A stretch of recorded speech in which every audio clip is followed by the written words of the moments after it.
Ataupun kalau kita makmum. Kalau kita makmum, bacaan kita cukup sekadar telinga kita saja dengar, cukup. Kalau bacaan kita sampai telinga kawan sebelah dengar, boleh jatuh makruh. Jangan kuat sangat. Tapi tak tahu lah macam mana ada orang mana planet datang. Allah Akbar. Oh. Kita yang duduk sebelah sudah. Mari dah, nenek dia dah mari dah. Tu baru takbiratul ihram, belum Fatihah lagi.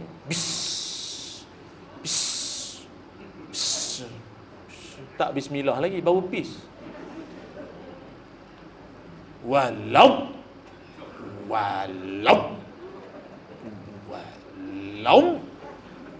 kita yang duduk sebelah ni apa susah sangatlah nak sebut waladhdallin. Apalah bala kau ni.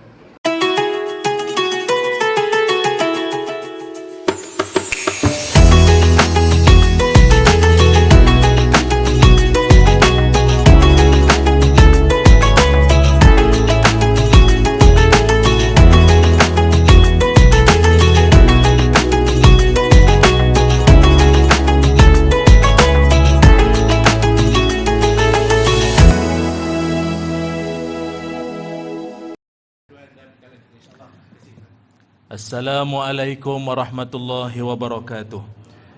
Bismillahirrahmanirrahim. Alhamdulillahirabbil alamin. Wassalatu wassalamu ala Rasulillah wa ala alihi wa sahbihi ajma'in. Qala rabbi shrah li sadri wa yassir li amri wahlul 'uqdatam min lisani yafqahu qawli. Allahumma iftah lana qulubana fi talabil ilmi warzuqna ikhlasu fihi wal amalu bihi wan nashru bihi hatta ya'tiyana al yaqin. Amin ya rabbal alamin. Amma ba'du. Alhamdulillah, syukur dan puji dipanjatkan ke hadrat Allah Subhanahu wa taala. Dengan izin, ketentuan dan kasih sayang Allah, dapatlah sama-sama kita bertemu pada kesempatan malam yang berbahagia ini di Surau Darussalam, Taman Nirwana Ampang. Terima kasih banyak atas kesudian pihak surau menjemput saya pada malam ini. Pengurusi dan ahli jawatan kuasa surau, para alim ulama, asatizah, ustaz-ustazah, tuan-tuan guru, tuan-tuan haji, puan-puan hajah sekalian, adik-adik, anak-anak, moga-moga semuanya dirahmati Allah sekalian. Amin ya rabbal alamin. Alhamdulillah, syukur kepada Allah malam ni dapat kita dipertemukan. Dan saya rasa agak istimewa lah malam ni, sebab saya rasa inilah antara maghrib yang paling saya sukar nak khusyuk. Sebab terbau-bau asap tu. Asap bakar sampah tak apa lagi. Dia bau binatang tu payah sikit bawa bincang. Duk menerak tepi tu. Dia promosi yang agak dahsyat sebenarnya. Boleh terganggu khusyuk saya sebenarnya. Tapi tak apa, kita anggaplah itu sebagai dunia saja ya. Dunia tak dunia pun tengoklah sekejap lagi ya. Jadi saya berhajat nak ceramah panjang juga malam ni, insya-Allah sekitar jam 10.30 lah kita berhenti. Memandangkan 3 ekor tu duduk tunggu, saya ingat tengoklah nampak gaya mungkin lebih awal daripada tu. Mudah-mudahan ya. Muslimin muslimat yang dirahmati Allah sekalian, malam ini dengan tema Ma'al Hijrah akan kita kongsikan satu tajuk moga-moga bermanfaat, iaitu hijrah ke arah keikhlasan. Hijrah ke arah keikhlasan. Dalam kita tidak sedar, bulan penuh kemuliaan yang sedang kita berada ini adalah bulan Muharram. Yang mana bulan Muharram ini nak dibandingkan dengan bulan-bulan yang lain, pasti dia ada keistimewaannya yang tersendiri. Muharram ini asal namanya adalah Safar Awal. Sebelum nama dia Muharram, dia adalah Safar Awal. Istimewanya juga bulan ini yang namanya Muharram itu juga, yang setelah Safar Awal itu dipanggil Muharram, itu adalah kerana berdasarkan hadis Nabi Muhammad sallallahu alaihi wasallam. Kata Nabi, afdalus siyam ba'da Ramadan. Kata Nabi, puasa yang paling afdal selepas daripada puasa bulan Ramadan. Maknanya Ramadan tu champion lah, tak boleh challenge lah. Puasa yang paling afdal selepas puasa Ramadan, kata Nabi, Syahrullah al-Muharram. Nabi kata puasa paling afdal selepas puasa Ramadan adalah puasa di bulan Allah. Puasa di bulan Allah itulah puasa yang paling afdal selepas bulan Ramadan punya puasa.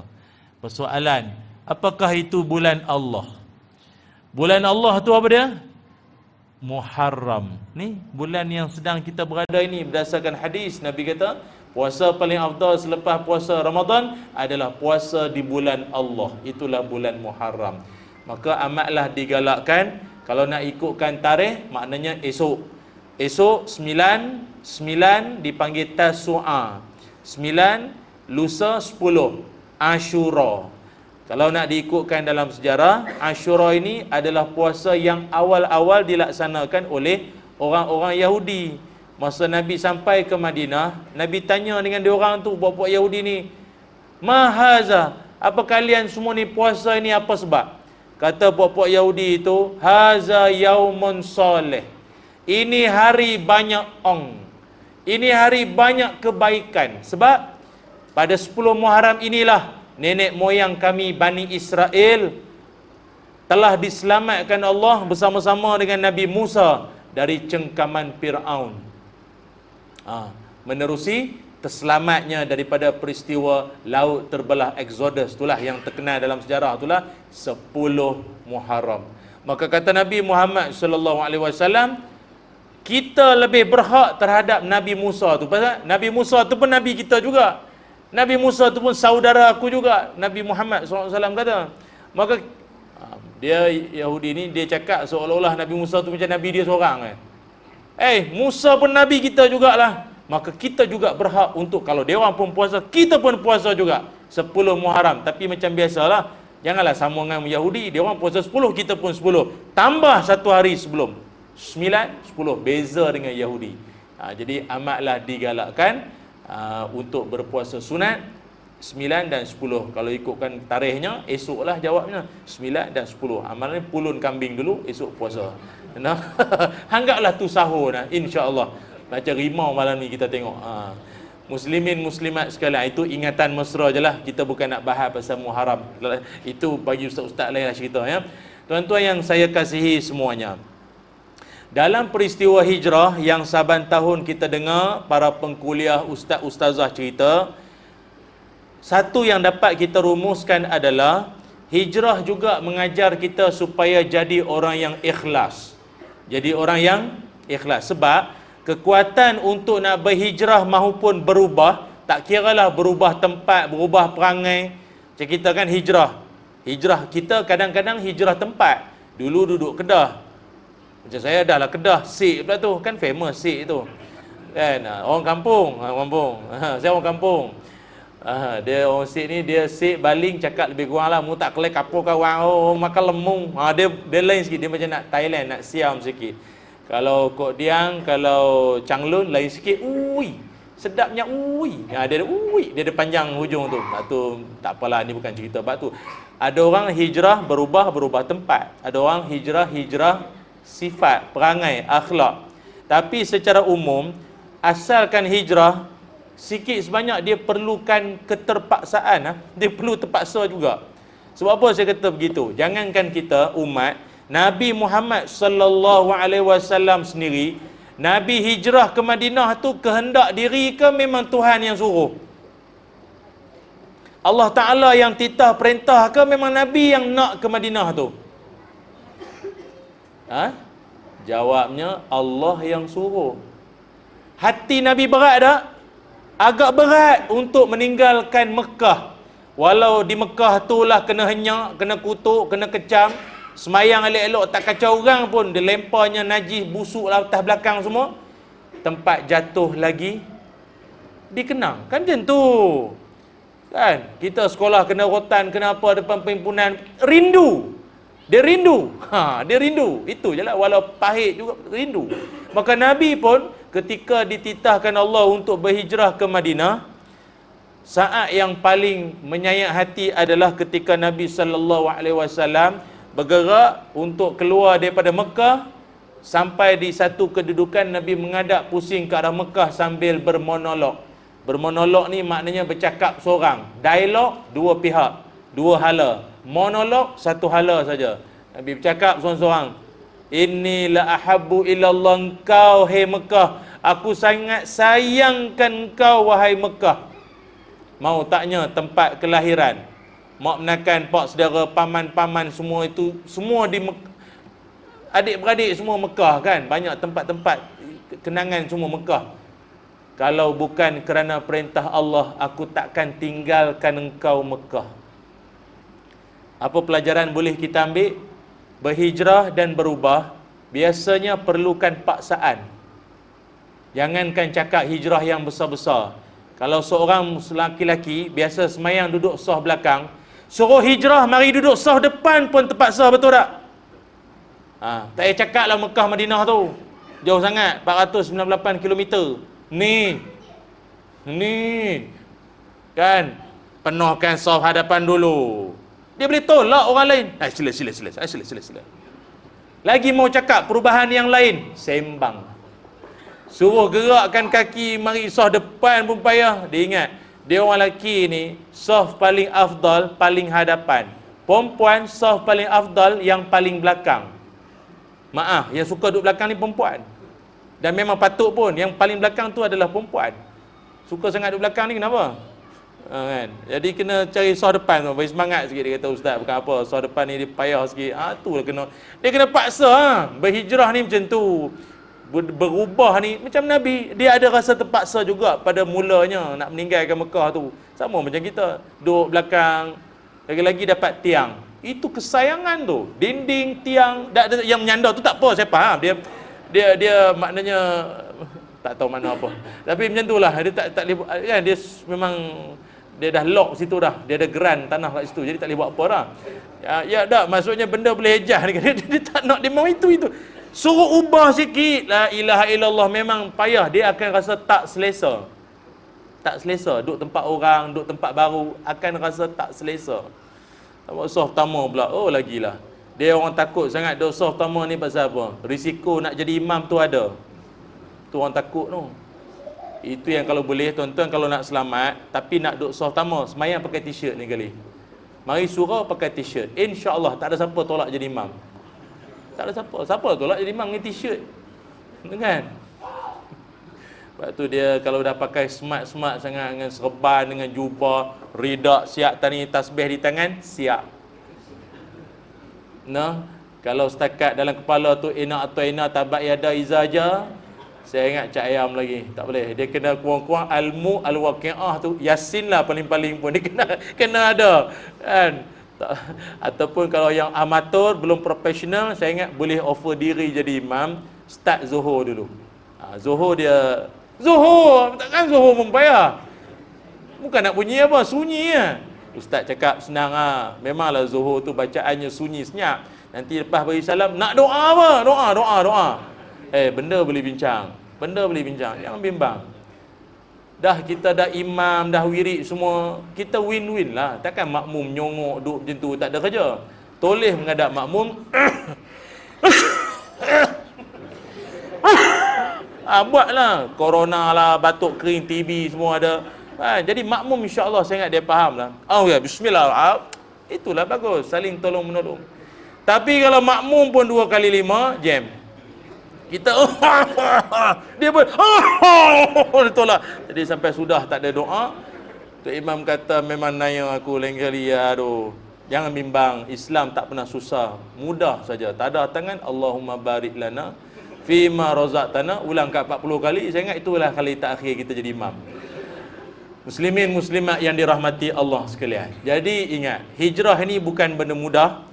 Maka dia perlukan keterpaksaan. Dia kena paksa sikit, Dia kena paksa. Maka disebabkan paksa itulah, maka Nabi SAW ada menyebutkan dalam hadis-hadis yang lain. Antara hadis yang terkenal, Nabi ada menyebutkan berkaitan tentang hijrah dan niat. Salah satunya hadis tentang apa? Innamal a'malu binniyat wa innamal likulli imri'in ma nawa. Setiap amalan itu bermula dengan niat, dan seseorang itu akan dibalas, diganjar berdasarkan niatnya. Dan Nabi kata apa? Faman kanat hijratuhu ila Allah wa rasulihi fahijratuhu ila Allah wa rasulihi. Nabi kata, siapa yang berhijrah kerana Allah dan Rasul, maka dia akan dapatlah hijrahnya Allah dan Rasul. Dia akan dapat. Man kanat hijratuhu lidunya yusibuha au imra'atin yankihuha Fahijratuhu ila ma hajara ilaih. Kata Nabi sallallahu alaihi wasallam, siapa-siapa yang berhijrah kerana dunia, kerana dunia, kerana fulus, kerana apa lagi? Kerana nak mencari follower, peminat, au imra'atin yang kihuha, atau hijrahnya itu dia hijrah tapi niat kerana perempuan yang dia nak nikahi. Oh patutlah rajin sangat datang ke surau, mengorak anak tu imam rupanya, mengorak anak pengerusi rupanya. Rajin sangat azan pun sedap, alunan gaya semirah padi. Allahu Akbar, Allahu Akbar, Akbar. Oh, boleh buat menantu dah ni. Azan macam nyanyi. Jadi, kalaulah itu diniatkan, kata Nabi, maka dia dapatlah apa yang dia nak tu. Dunia dia dapat. Dia dapatlah dunia. Perempuan yang dia nak menikah, dapatlah perempuan. Allah Rasul, memang tak dapatlah, nasib lah. Maka kalau dipikirkan, apa kaitan hijrah dengan niat? Itulah dia. Rupanya Nabi boleh mengungkapkan hadis tersebut kerana dalam ramai-ramai orang yang berhijrah ke Madinah, sungguh pun kelihatan luarannya semua bergerak menuju ke Madinah. Jauh dalam sudut hati bukan semuanya kerana Allah. Ada seorang laki-laki ini juga turut sama ke Madinah, tapi dalam hati dia pasal di Madinah sana ada seorang perempuan nama Ummu Qais. Nama perempuan tu Ummu Qais. Maka laki-laki yang daripada Mekah ni dia join sama ekspedisi ke Madinah tu sebab dia nak menikah dengan perempuan Madinah. Loh, kakinya nampak hijrah, hatinya tak hijrah pun. Maka yang paling utama, hijrah kaki atau hijrah hati? Hijrah hati. Hati tu. Berapa ramai orang dalam dunia ini nampak kelihatan amalan luaran soleh, jauh dari sudut dalaman hati dia hanya Allah yang tahu. Kata P. Ramlee apa? Baik ada makna. Ingat rajin sangat datang ke surau, rupa sebab tu haduk menyerap 3 ekor tu. Contoh, la ilaha Allah, bukan sini. Bakal betulkan niat tu. Sebab tu surau ni dia buat tu sebab nak menguji niat tuan-tuan tahu. Maka sebab itulah hijrah ini sangat berkait rapat dengan soal niat. Cuma dalam persoalan soal niat-niat ni semua, kita berada pada satu zaman yang boleh kita katakan ini juga zaman fitnah lah tuan-tuan, fitnah. Kenapa saya kata zaman fitnah? Ini kerana zaman ini kebaikan dan keburukan kadang-kadang bercampur baur, dan kadang-kadang kita pun sukar nak membezakan antara kebaikan dan keburukan. Nampak macam yang dia buat tu buruk, hakikat dia baik rupanya. Nampak macam baik, jahat pula dah. Maka akhirnya yang jadi mangsa, orang hak nak buat baik dinilai sebagai jahat. Mari seorang ustaz mohon sumbangan untuk dana pembangunan tahfiz. Penampilannya bagus, cakapnya baik, mulut penuh ayat Quran, hadis. Tapi ada dalam hati jemaah-jemaah bercakap-cakap pun ada ke? Bukan tahfiz sangat pun ni. Poket dia. Ada tak?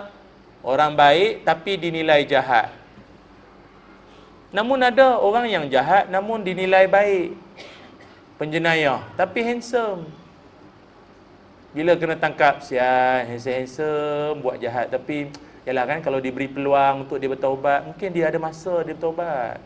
Sial, handsome. Cuba yang kena tangkap tu muka pecah rumah. Tengok muka dalam buruk, hodoh, patut mati masa kecil. Dia padan kena tangkap, patut lempar neraka malam tadi. Tak adilnya menilai dunia. Inilah fitnah namanya. Mentang-mentang orang tu ada rupa tapi jahat, kau kata dia ada harapan, boleh baiklah apa. Inilah fitnah. Samalah juga sekarang dalam media sosial.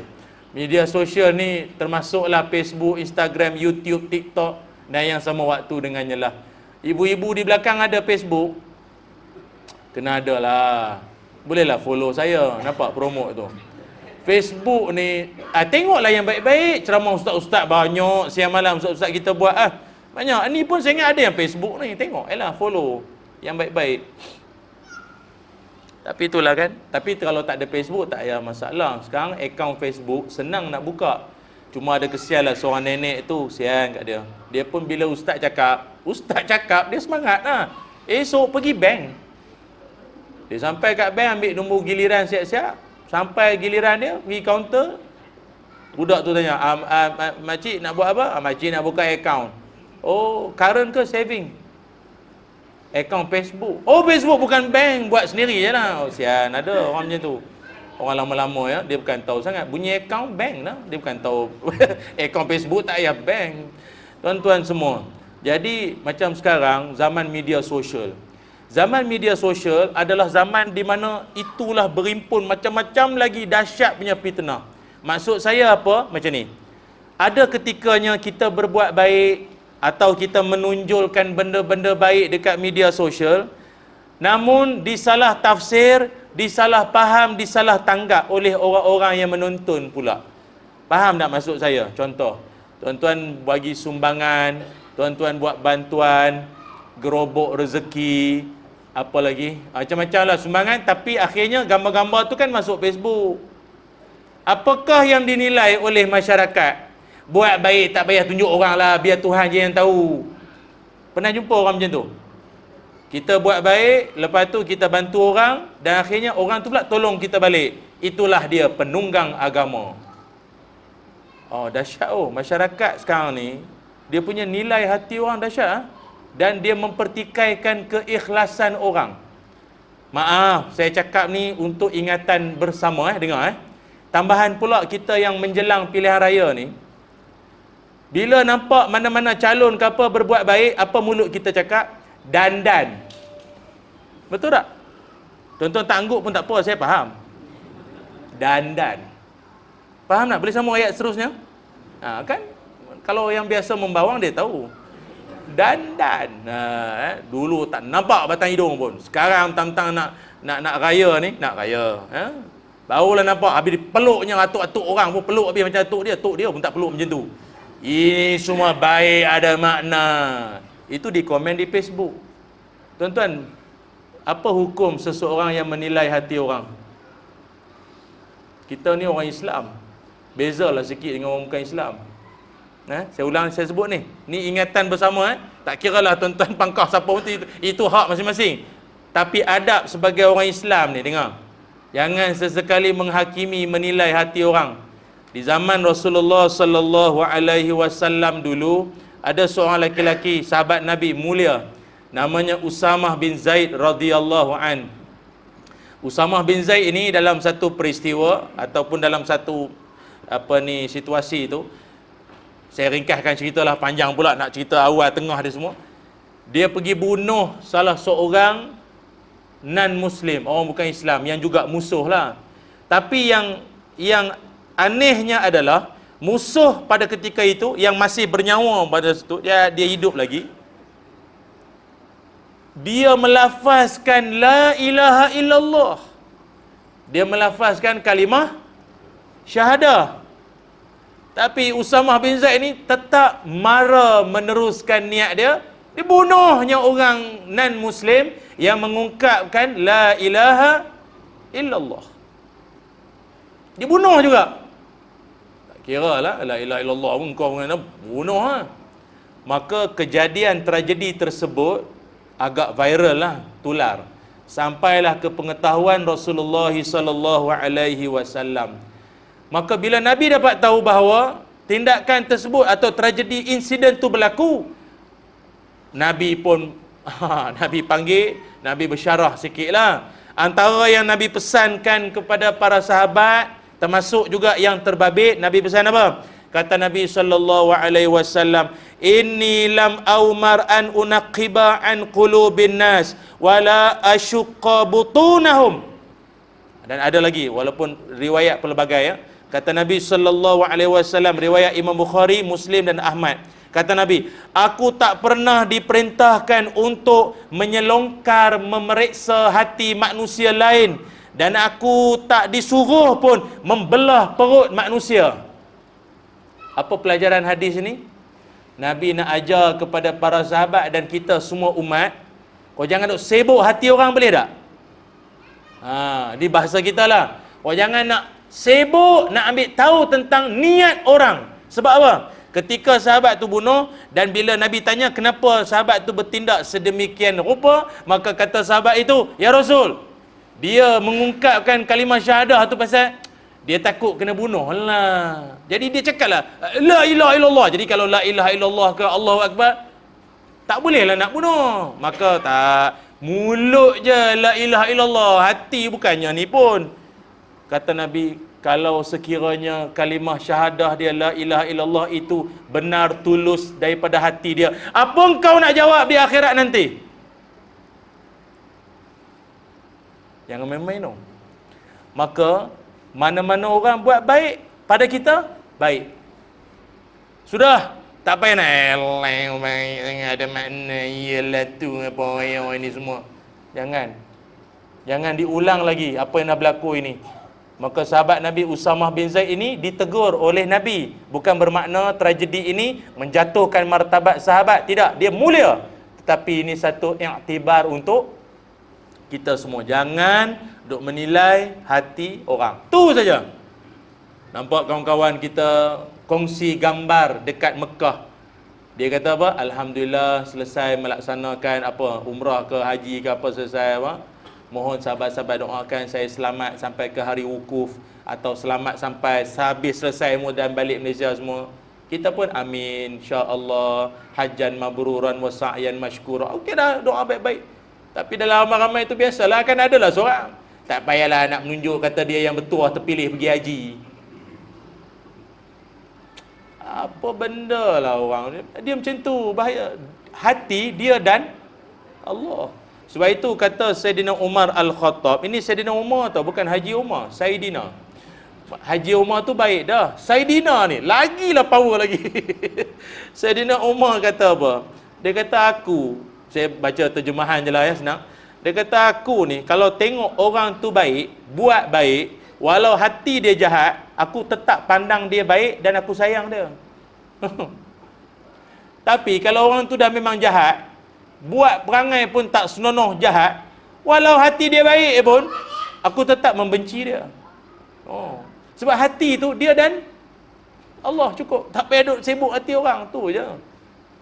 Sebab itu dalam Al-Quran sekalipun Allah Subhanahu Wa Taala banyak mengingatkan kita bahawa amalan kita, amal soleh lah khususnya, dibuat secara terang-terangan atau secara tertutup, maka kedua-duanya itu tak ada masalah. Maka tak payahlah nak petikai-petikai.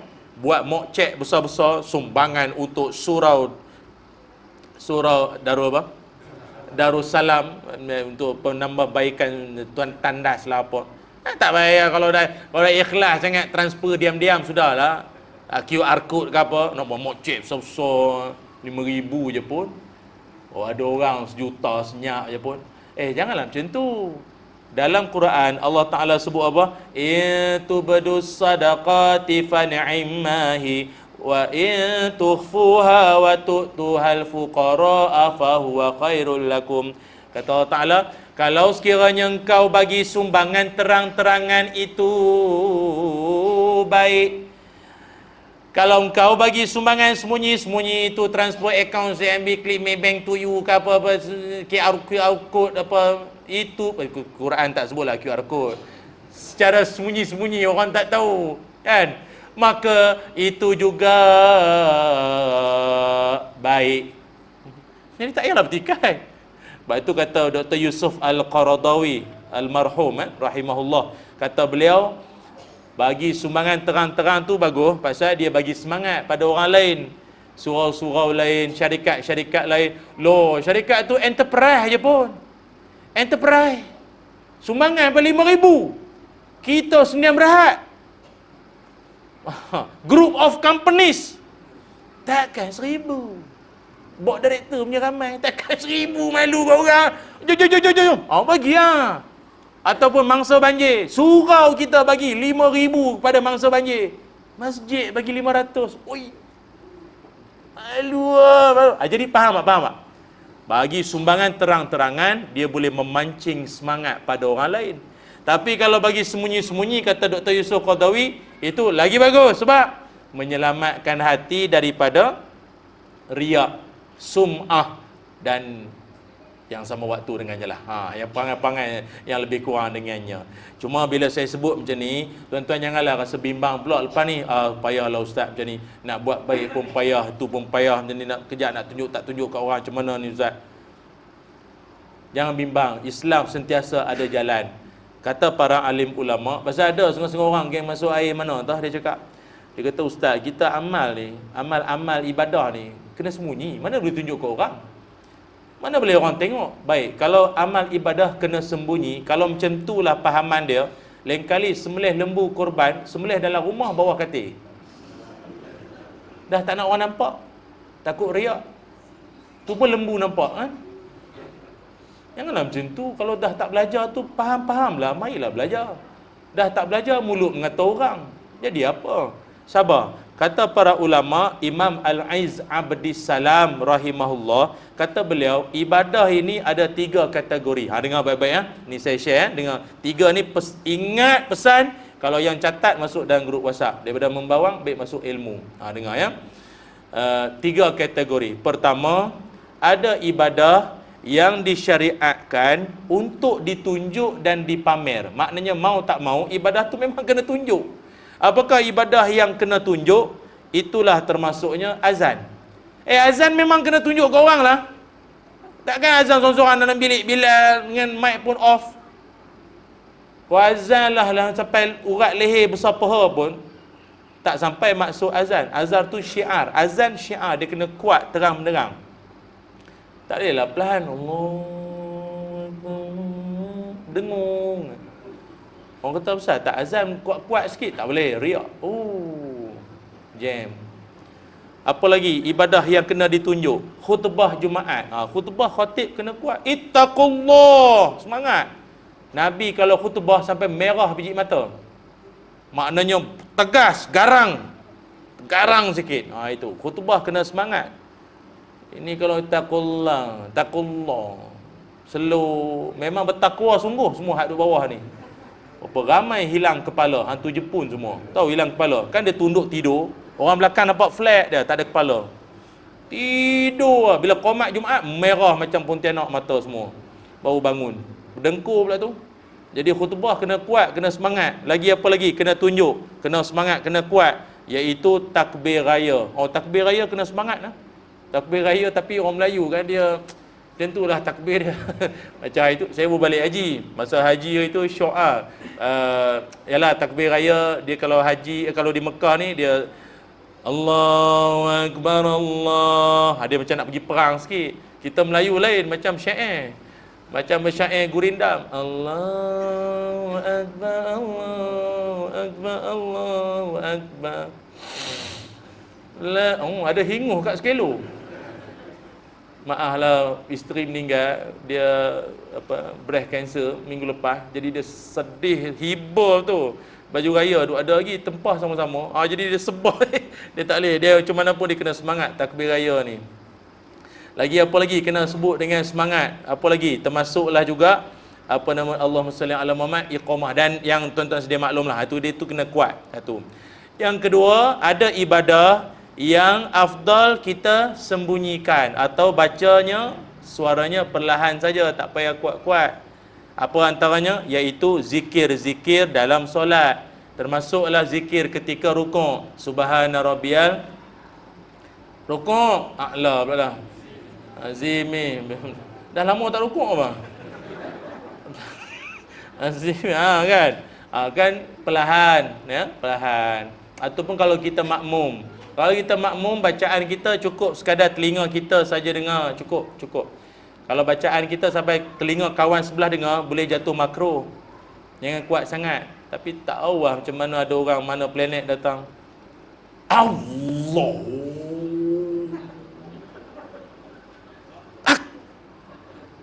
Akbar. Kita yang duduk sebelah sudah. Mari dah, nenek dia dah mari dah. Tu baru takbiratul ihram, baru Fatihah lagi. Bis. Bis. Bis. Tak bismillah lagi, baru bis. Walau walau walau kita yang duduk sebelah ni apa susah sangatlah nak sebut waladhdallin. Apalah bala kau ni. Doh. Dia paling 6 harakat ya. Kau ni 6 ke 12 harakat ni. Panjang kau. Ini menurun ke baca Fatihah ni? Lain bunyi ya. Jadi dia jangan kuat-kuat sangatlah. Tuan-tuan ni saya tak tahulah. Lagi saya duk cakap lagi tu duk jumpa orang-orang macam tu. Dah lah dia CD lekat. Kuat pula tu. Dia jangan kuat-kuat sangat. Rokok subhanallah, subhanallah. Yang kuat kan. Ni kisah benar tau. Ada sekali dulu saya semayang, sebelah saya tu sampai saya confuse. Ni tengah tangan duk kiam ni. Imam waladhdallin amin. Saya pun bismillah. Fatihah lah baca Fatihah. Dia at-tahiyyatul mubarakatuh. Sampai saya aku ni tahiyat ke berdiri ya? Sampai kita pun ni berdiri ya. Tak sampai saya rasa aku mengantuk penat ke apa kan, tidur tak cukup. At-tahiyyatul mubarakatuh salawatut thayyibatu lillah. Jadi kita masa tu kena main peranan kuat sikit. Alhamdulillahirabbil alamin. Baru dia bismillahirrahmanirrahim. Dia mungkin tak sabar aku nak habiskan sembahyang tahiyat. Macam lari tajuk. Yang ketiga tadi apa? Afdal sembunyi bacaan dalam solat, zikir-zikir dan yang itulah. Dan yang ketiga, dengar. Ada ibadah yang kadang-kadang elok sembunyi, kadang-kadang elok tunjuk. Ni ingat. Dia ada kadang-kadang pula Kadang-kadang elok sembunyi, kadang-kadang elok tunjuk. Apakah amalan tersebut? Dua amalan.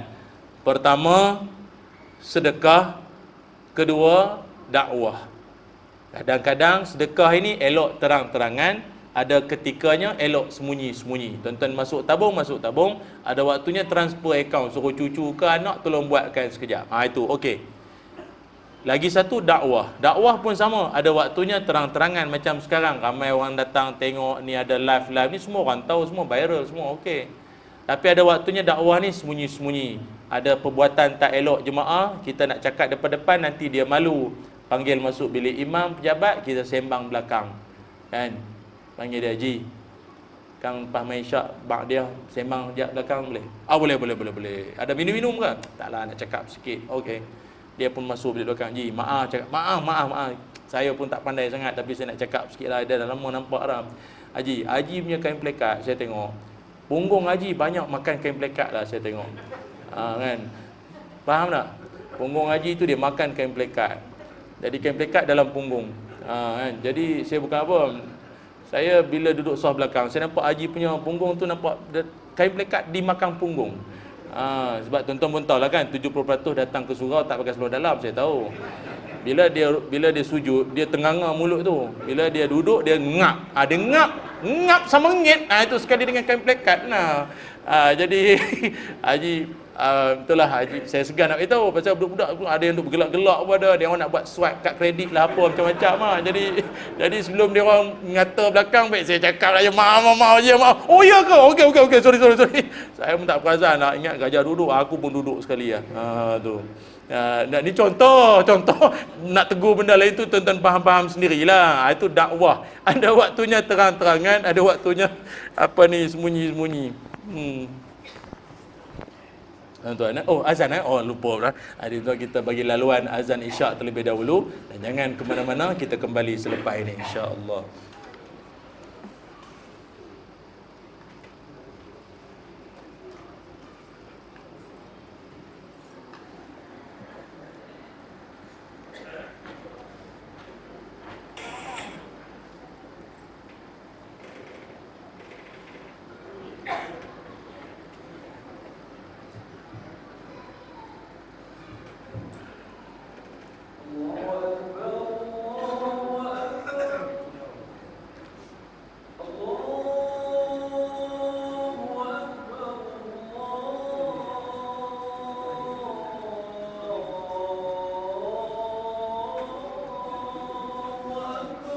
Allah.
La haula wala quwwata illa billah.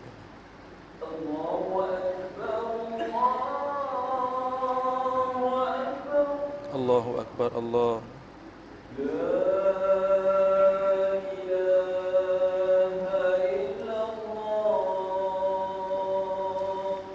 La ilaha illallah. Allahumma rabb hazihi da'wati tamah wassalatil qa'imah ati sayyidina Muhammadin wasilata wal fadilah wa syarafa darajatal aliyata rafi'ah wa ba'asu maqama mahmudal ladzi wa'ata innaka la tukhliful mi'ad. Muslimin muslimat yang dirahmati Allah sekalian, baik, kita menyambung sikit saja lagi perbincangan kita pada malam ini, iaitu berkaitan tentang hijrah ke arah keikhlasan.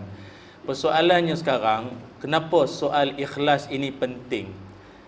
Jawapan mudahnya adalah kerana orang yang memiliki sifat ikhlas, khususnya dalam amal ibadah, itu akan mendapat beberapa kelebihan.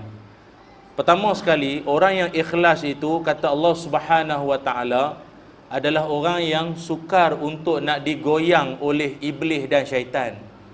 Syaitan ni dalam banyak-banyak orang yang ikhlas ini dia susah sikit dia nak perdaya. Nak cucuk jarum tu payah. Pasal imun orang-orang ikhlas ni agaknya dia kental sangat kot, dia susah lah. Kona sana sini pun tak makan lah, tak loot lah. Orang ikhlas ni payah, dia degil sikit, dia nak itu lah. Ikhlas kan, dia macam tu sifat dia. Dalam Quran Allah merakamkan kata iblis, dia kata apa? Aku boleh menyesat berapa ramai manusia illa ibadaka minhumul mukhlasin, kecuali ya, kacau siapa? Orang-orang di kalangan hamba-Mu yang ikhlas beribadah. Maknanya selain pada puak-puak yang ikhlas ni, aling semua aku boleh penyek, boleh gelecek ya. Tapi kalau yang puak-puak ikhlas ni tak makan lah, ini cucuk mana pun tak jadi. Itu kelebihan. Maka ingat, pertama, kelebihan orang yang ikhlas dalam amalan, dia akan teguh pada jiwa dia, kental lah, teguh. Hatta dia kalau apa dia buat sekalipun, dia mudah untuk istiqamah.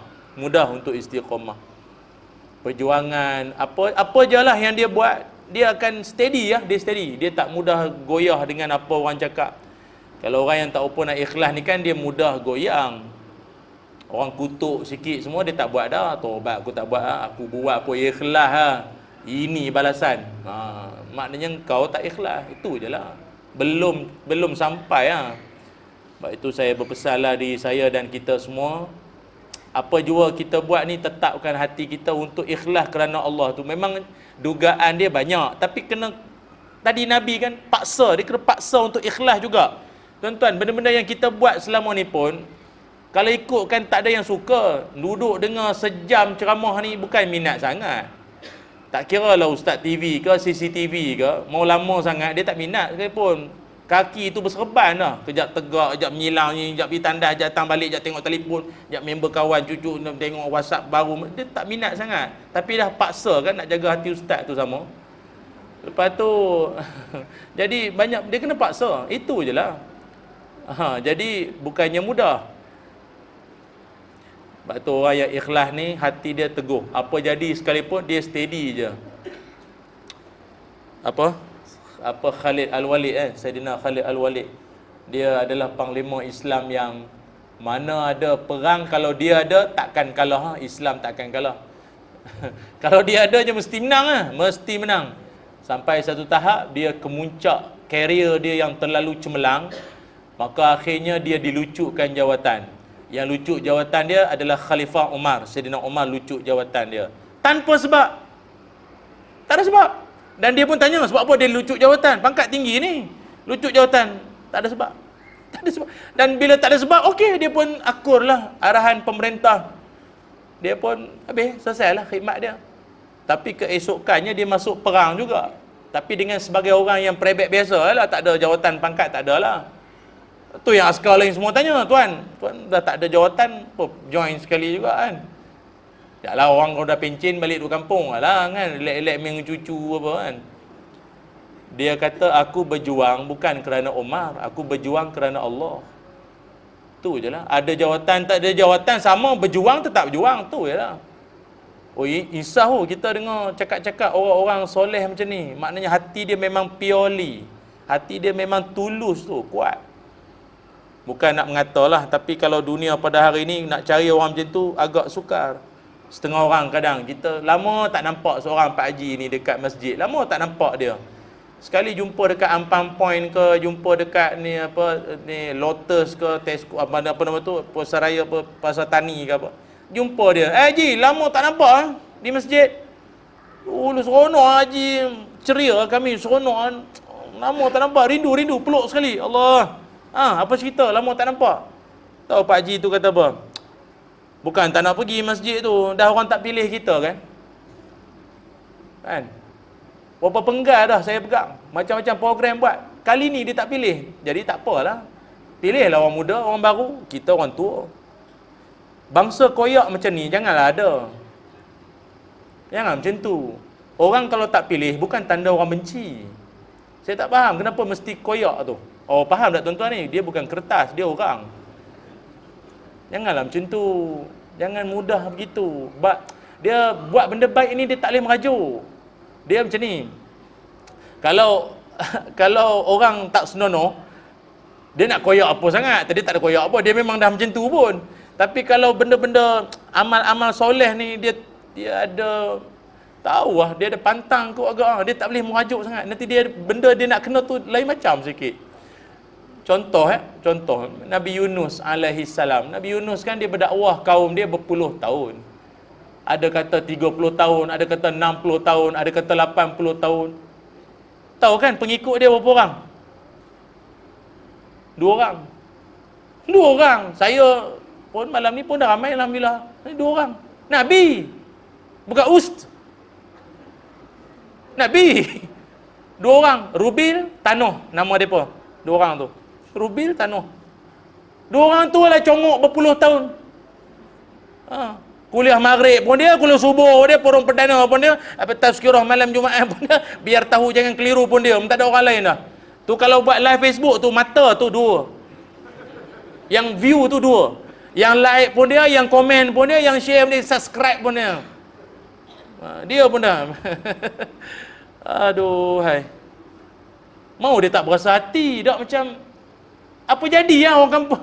Kampung dia Ninawa, Mosul. Tempat kelahiran siapa tu? Saddam Hussein. Mosul, Iraq. Itu orang situ banyak dia keras sikit lah orang dia. Jadi Mari ceramah lembut-lembut tak jadi lah. Dia kena ada cara sikit lah. Yang datang tu bukannya ustaz ni, Nabi. Diorang lah kali dia membawa diri jugalah. Tu yang dia pergi ke laut tu. Warning tak jadi lah dia pergi ke laut. Lalat. Yang Allah tegur Nabi bukannya umat.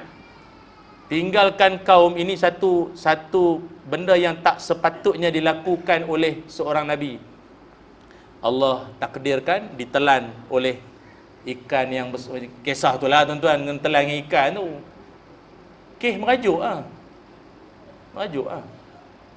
Kalau tuan-tuan baca dalam banyak-banyak sejarah, kebanyakan Nabi-Nabi akhirnya umat habis hancur.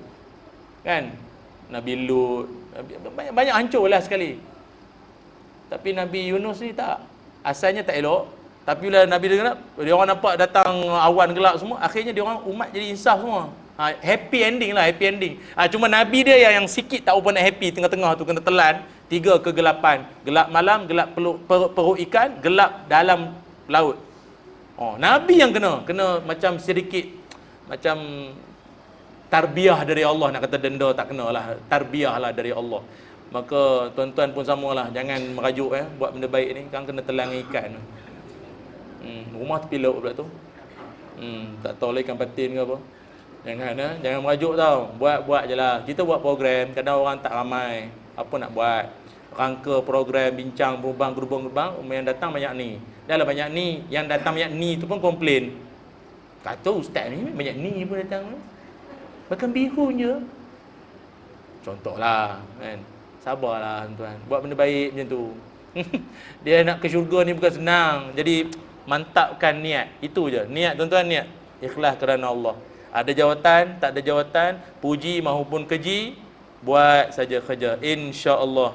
Ikhlas tu, manisnya ikhlas tu dapat dirasai. Satu. Macam saya lah, kita berceramah kan. Tuan-tuan ingat semua suka apa? Macam jenis orang saya ceramah. Kadang saya ceramah bukannya dengan orang.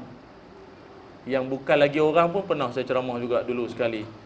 Masa tu saya ceramah dekat Puchong. Kat Puchong. Ada satu masjid tu lah. Ceramah macam ni lah, kuliah maghrib. Tengah-tengah saya ceramah, bumbang semua. Kalau nampak mengantuk, buat kelakar sikit, gitulah. Sekali dia orang main letak jenazah depan saya ni, tengah-tengah ni. Saya kata, dah kenapa letak tengah-tengah ni? Pula orang duk ceramah ni. Tapi mujur lah, elok letak, saya cakap sikit, azan isyak. Time azan isyak tu saya panggil lah pengurusi dia, kata, kenapa letak tengah ni pasal apa? Letak tengah ni pasal apa? Tepilah sikit, tengah-tengah pula tu. Nak beritahu saya, ustaz berhenti, tak payahlah tak jenazah, bagilah nota, saya faham. Kita jenis reti bahasa, saya faham. Tapi janganlah macam tu, letak jenazah depan. Rupanya dia kata, dah ustaz, lepas nak bagi tahu, ustaz kata lepas isyak, nanti ustaz sekalilah semayang jenazah. So bagi semua nampak, ni jenazah, nanti jangan balik dulu, tolonglah semayangkan. Tapi kenapa kena tengah? Tapi yang bestnya tuan-tuan, saya lepas pada jenazah tu di situ, saya dah tak berani buat kelakar. Engkau gila buat lawak. Kang bergegar keranda tu macam mana? Saya ingat saya lari luku. Bukan tu Adi, saya lari lu. Jadi maknanya saya berceramah dengan orang yang hidup dan itulah maksud saya. Macam-macam pengalaman hidup ya Allah hai. Ceramah dengan warga emas, bukan warga emas. Dah tak ada emas dah kot saya ingat Yang ni rumah orang tua-tua dia panggil apa rumah nursing home. Rumah orang tua-tua. Bukan orang tua-tua yang boleh faham dengar cakap ni. Wire kiri kanan masuk keluar sini, tebuk sini tu. Saya kata loh, saya nak ceramah apa dengan dia orang ni? Baring semua. Macam tu dah bunyi. Lepas tu ada yang tit. Dah, saya ingat penganjur ni silap ke apa ni? Dah ceramah dengan ni kok staff-staff dah dengan dia orang. Ingat saya tanya tajuk apa ni ceramah ni? Tajuk apa? Tak tahu lah ustaz tajuk. Tapi ustaz macam ustaz bagi motivasi sikit lah. Motivasi apa? Dah baring ni tak ada basi lah. La ilaha illallah. Belum habis kan meninggal. Tit. Sudah. Kan dituduh saya pula membunuh pula dia. Macam-macam dah nak kabarnya. Saya ni, orang kata ustaz ni memilih kot ceramah kalau orang yang ramai. Orang bandar-bandar dia sukalah ceramah. Kalau orang tua-tua kampung-kampung dia tak nak kot ceramah. Tak ada, saya balun lah. Sama lah. Saya ingat orang tu yang paling sikit jemaah saya tu. Saya ingat dalam tak sampai 10 orang yang dengar ceramah saya tu. Saya buat lawak, saya yang gelak. Ayah-ayah semua sebenarnya yang saya buat tu lawak sebenarnya. Pun tak gelak juga, tak apalah, saya pun faham. Tapi dia niat, kan kita niat. Bayangkan aku ni anak, ini yang dengar ni mak bapak. Kalau mak bapak aku macam mana? Sampaikanlah dia faham tak faham, moga-moga adalah barakahnya. Itu je lah. Lari tajuk sebenarnya ni, satu. Yang keduanya, yang kedua, kelebihan orang ikhlas ni apa? Orang ikhlas ni, subhanallah, kehebatan dia apa dia? Iaitu yang kedua, dia adalah manusia yang kalau sekiranya ikhlas tu ada pada jiwanya, amalannya itu akan sampai direct pada Allah Subhanahu wa taala. No sangkut-sangkut, dia tak ada. Di zaman Rasulullah SAW dulu ada. Tuan-tuan tahu kan Sayyidina Bilal bin Rabah radhiyallahu anhu, dia melaungkan azan. Dan nama dia pun Bilal. Dan Bilal yang ada hari ni pun ambil bersempena nama orang yang melaungkan azan tu, Bilal. Cuma tuan-tuan tahu kan, dia bukannya Arab. Dia orang kulit hitam, Ethiopia apa orang sekarang orang panggil orang Nigeria, Negro apa itu kan. Alunan dia agak sedikit kasar. Dia tidak ada alunan macam Arab, ada bayati, nahwan, jiharkah, banyak jerkah lah bunyi dia tu. Jadi alunan dia azan cuma mendapat sedikit, ada orang cakap-cakap Arab-Arab ni lah. Dia Arab ni fasih lah. Contoh macam sebutan, macam saya Muhammad Ilyas. Sebutan paling sedap saya dengar orang Arab je sebut Muhammad Ilyas. Muhammad Ilyas. Oh, saya rasa dihargai betul lah nama saya tu. Kalau macam kita kan Ilyas itu lah. Orang kampung saya lagi syok, orang kampung saya Ustaz Yeh jadinya. Allah, Nabi apa Yeh? Kalau Abu Bakar jadi Abu Bakar. Hilang terus Bakar. Kalau Kelantan apa? Osman jadi Semeh. Semeh. Haji Semeh. Razak jadi Pokjak. Allah, lagi jam. Jadi sedap sebutan dia. Jadi Bilal bin Rabah, dia azan, okey, cuma sedikit pada sebutan dia. Allahu Akbar, Allahu Akbar, Allahu Akbar, Allahu Akbar. Ashadu an la ilaha illallah, ashadu dia sin, dia tak jadi shin, ash kan. Jadi sedikit ada orang cakap-cakap, tak fasih lah, tak kan. Tuan-tuan faham kot maksudnya. Dia ada orang, wallahu ta'ala alam lah, ada yang mengatakan Bilal ni kerana dulu dia punya tuan dia duk empuk dia selalu sangat, lidah dia sampai terjejas, tercedera, sebutan dia jadi terganggu. Ada yang mengatakan memang keturunan dia. Tuan-tuan faham tak? Ada orang kita tak boleh paksa tau, memang itu sebutan dia. Dah tak tahu mother tongue ke apa kan. Kita cuba je auzubillah juga tu. Auzubillah tu tak boleh dah. Auzu, dia zu tu tak ada aju. Dia payah nak ni. Macam kami orang Kedah, kadang-kadang kita sebutan jangan kan. Macam apa, bukan ba. Jangan ba sangat. Tapi kalau orang Kedah ni kan dia straight sangat bunyi tu kan. Hang pi mana, hang buat apa, makan dak lagi, hang ni kan. Jadi terbawa-bawa dalam semayang bacaan tu. Wa rafa'na laka zikra. Macam nak roboh bunyi. No. Jadi dia azan, jadi ada sedikit bunyi macam tu. Maka ada di kalangan yang lain kata, ya Rasul, bagi can dia azan lah. Nak tunjuk sikit ini standard macam ni punya. Okey lah, Nabi bagi lah dia azan. Dia azan subuh.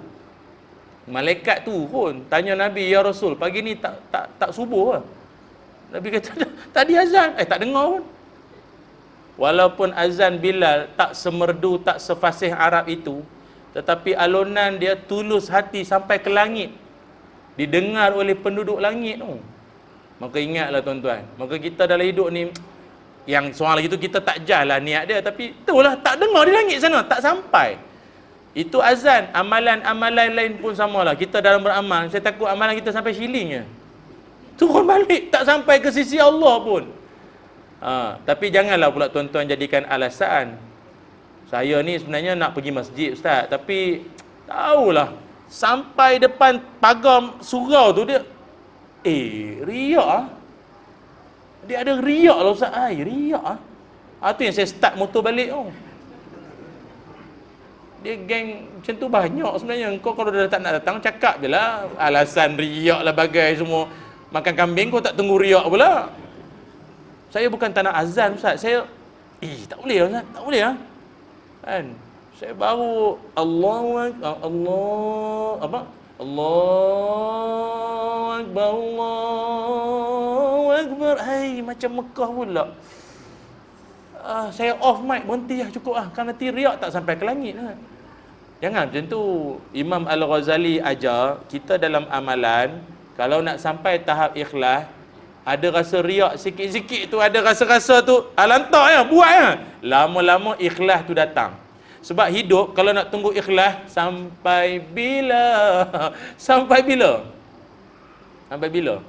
Sampai bila nak datang masjid? Bila nak datang majlis ilmu? Sampai bila nak beramal? Tunggu riak manjang. Sebab itu kalau tengok orang yang beramal, setelah lama dia beramal, dia akan jadi, pernah tengok kot orang tua-tua jenis tak tinggal solat duha, jenis tak tinggal semayang malam. Apa pasal dia dah dapat manis ikhlas tu, dia tak nanti orang tengok dah.